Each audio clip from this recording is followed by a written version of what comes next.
Continuamos el viaje con la esperanza de que después de ese desierto estuvieran nuestros compatriotas. Eso, por lo menos, es lo que habíamos averiguado en algunas tribus. No habíamos dado los primeros pasos en las resequedades cuando se apareció ante nosotros un anciano que se apoyaba en un bastón. ¿A dónde van?, nos dijo en nuestra propia lengua. Gran impresión nos causó que nos hablara en un castellano perfecto. Nos quedamos atónitos y no sabíamos qué responder. Vamos hacia allá, abuelo, del otro lado del desierto, respondió Estebanico, a quien no le sorprendió tanto y le pareció natural que hablara castellano con fluidez. Caminamos en busca de los nuestros, pude decirle yo finalmente. Murmuró él y dijo mirando el desierto. Van a entrar a este inmenso desierto. Todos los que intentan cruzarlo se mueren de sed, de hambre, de insolación.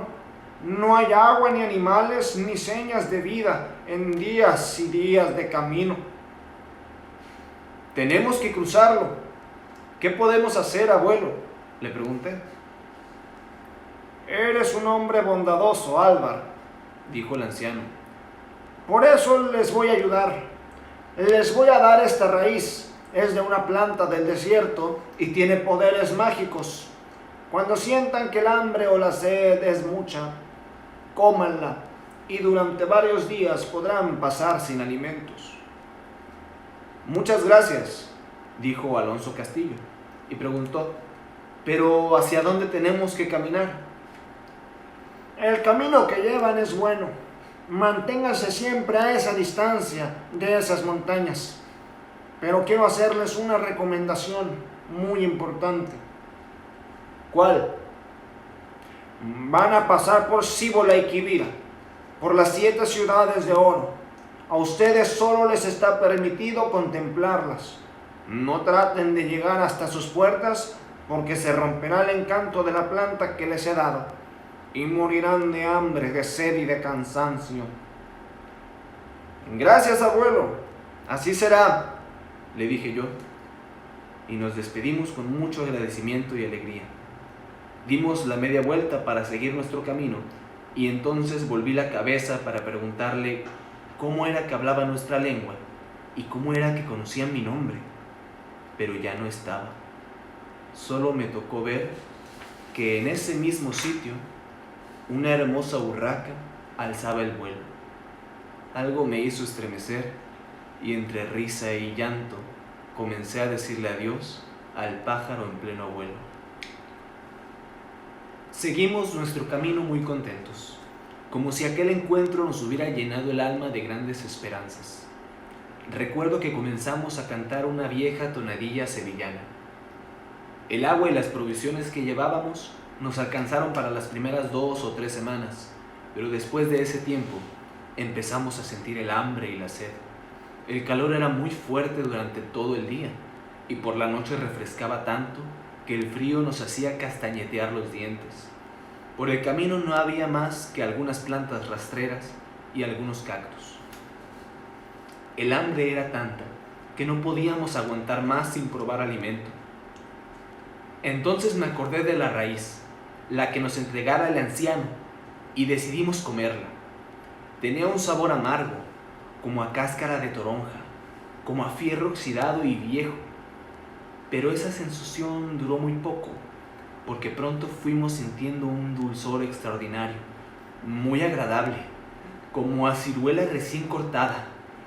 Desaparecieron el hambre y la sed, y una sensación de euforia nos fue alimentando el espíritu, al grado de sentir que el viento era una extraña música que venía del cielo. Las montañas relucían resplandecientes, luminosas, con un amarillo ambarino, brillante, que parecía salir de la arena y de los cactus. Cerca del atardecer llegamos a una colina no muy alta, que decidimos subir como invitados por aquella música extraña. El cielo guardaba un azul profundo, inmenso, un azul de infinito. Había a lo lejos unas nubes muy blancas que parecía que se podían alcanzar con las manos. Terminamos de subir la cuesta y al llegar a la cima descubrimos el prodigio más grande que podíamos imaginar.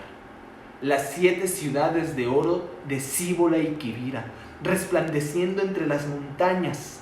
Parecía que nos estaban esperando.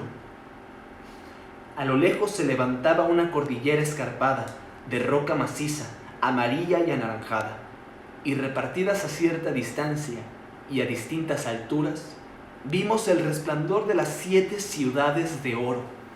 Algunas se extendían en pleno valle, mientras que otras se hallaban enclavadas sobre las faldas o sobre las cimas de las montañas.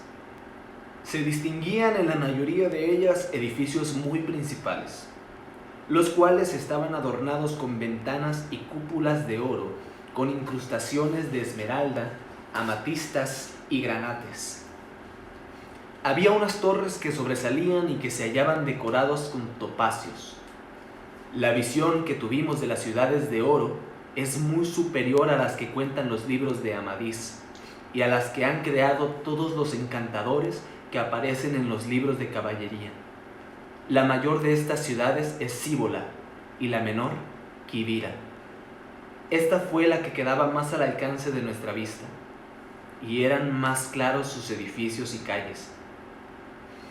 A la entrada de la ciudad de Quivira había un gran arco de cristal de roca con unas figuras resaltadas que representaban grandes lagartijas que parecían salir del vidrio. Lo demás eran flores de todos los tamaños y de todas las formas. La calle principal era de una piedra amarilla pulida. Todas las casas tenían puertas y ventanas de oro. En la plaza principal había edificios con torres y cúpulas cubiertas de oro y piedras preciosas.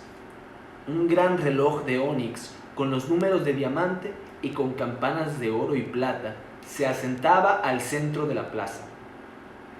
En cada esquina de esta había una fuente de plata, y el agua, decían mis compañeros, arrastraba un polvillo dorado. Todos habíamos perdido el habla.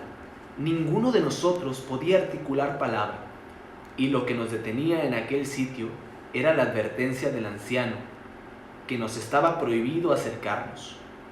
Diego de Mendoza, quien venía con nosotros, perdió la razón, y faltando a la promesa, se dirigió hacia allá, corriendo como un loco.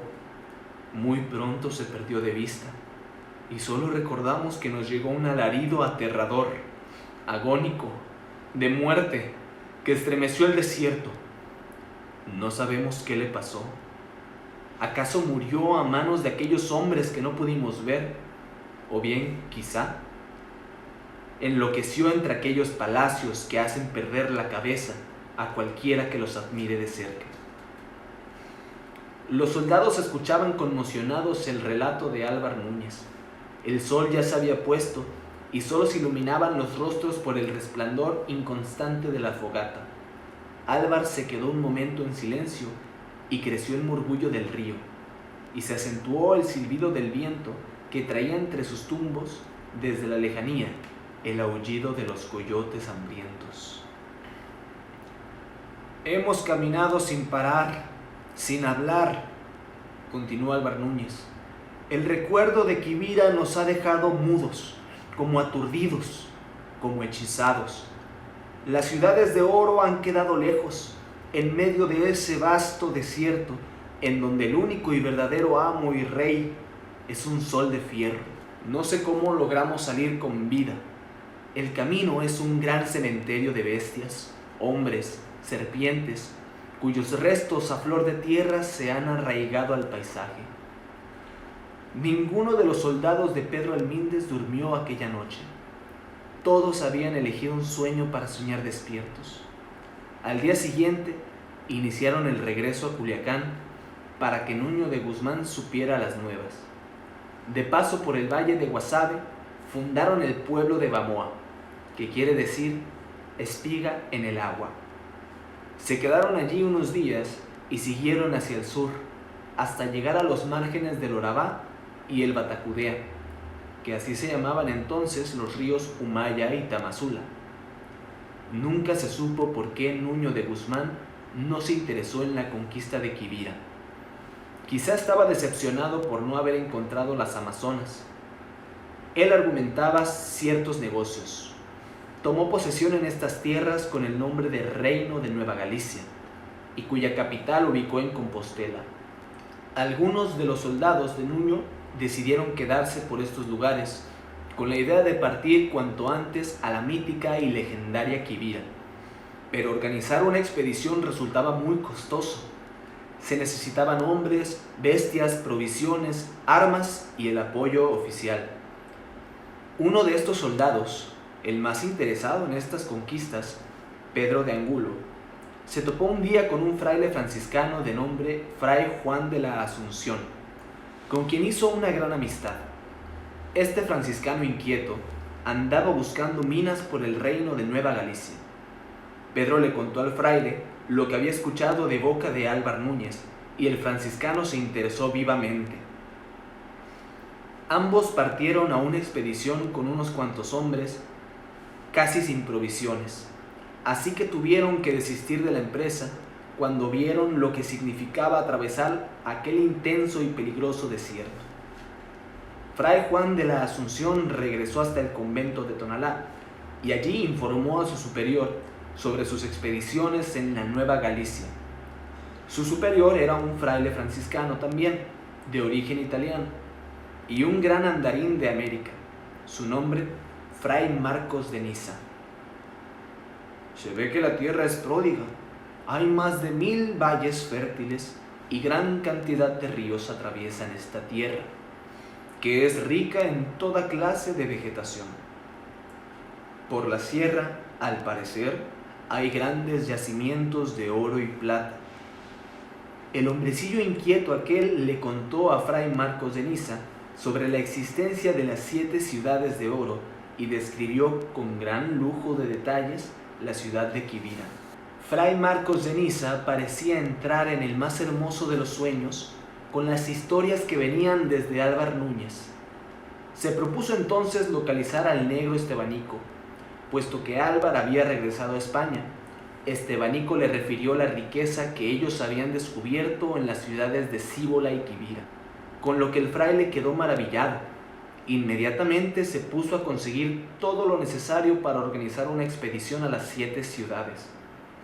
Lo primero que hizo fue ir y hablar personalmente con el virrey de la Nueva España,